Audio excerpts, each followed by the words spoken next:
আপুদের দাওয়াত দিলাম, কিন্তু কি হলো তার আগেই আমাদের আবার দাওয়াত পড়ে গেল। আপু ফোন করলো, বললো যে শেফস টেবিল যাচ্ছি, সো তোরা চল। তা আমি বললাম আচ্ছা ঠিক আছে। তো দেন আমরা চলে গেছি, আর আপুদের আগেই চলে গেছি। আর বসে থাকতে থাকতে থাকতে এরপর চিন্তা করলাম যে আচ্ছা আমরা কিছু খাই। তো আমরা অল্প কিছু খাবার দাবার নিয়ে খাওয়া দাওয়া শুরু করলাম, আর তার মাঝে চলে আসলো এমিরা। এরপর এমি আর আমি ঘুরে ঘুরে দেখছিলাম, এখানে ফেয়ার চলছিল, অনেক ধরনের ড্রেসেস ছিল, অর্নামেন্টস ছিল, সো ওগুলা দেখছিলাম। আর তারপর চারদিকে ঘুরতেছিলাম। আর তারপর এমি নাকি আমার বয়ফ্রেন্ড খুঁজে পাইছে। দেখেন কি আমার বয়ফ্রেন্ড।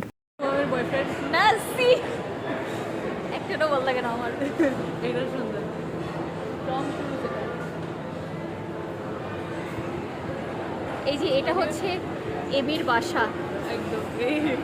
ঘুর ঘুর করে ফিরে এসে দেখি কি এরা খাচ্ছে, আর আমাদেরকে ফোনও করে নাই যে আমরা খাচ্ছি। তারপর আর কি ওদের কাছ থেকে একটা বোল নিয়ে আমি আর এমি খাওয়া শুরু করলাম। তো আমরা এখানে আবার এমিকে বলতেছি, এমি তুমি তো অনেক বেশি করে খাই ফেলছো। এমি বলতেছে আরে না। অ্যান্ড দেন তারপর আমরা আবার বের হয়েছি। আমার দেখেন আজকে শপিং করলাম, এরপরেও কিছু জিনিস আমার ছুটে গেছে।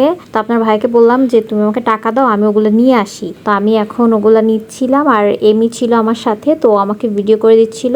অ্যান্ড ফাইনালি আমার গ্রোসারিজ শপিং ডান। এমি তোমার জন্য কালকে আমি রান্না করতেছি। তো আমার অনুভূতি হচ্ছে খুব ভালো, অনেকদিন পর তোমার রান্না খাবো।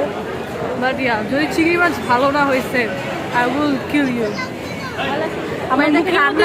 আমার মুখের মধ্যে সে ক্যামেরাটা ঢুকাই দিতেছে, so I am very sceptical about that. But না হলে তো কথা শোনা যাবে না।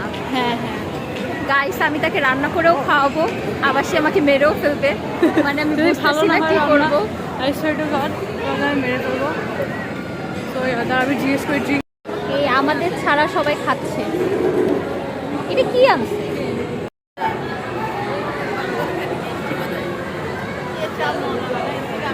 ডিনারে আমাদের অনেক কিছু ছিল, এক একজন এক এক ধরনের ফুড অর্ডার দিয়েছে, আর আমরা সবাই শেয়ার করে খেয়েছি যে কারটা কেমন ছিল।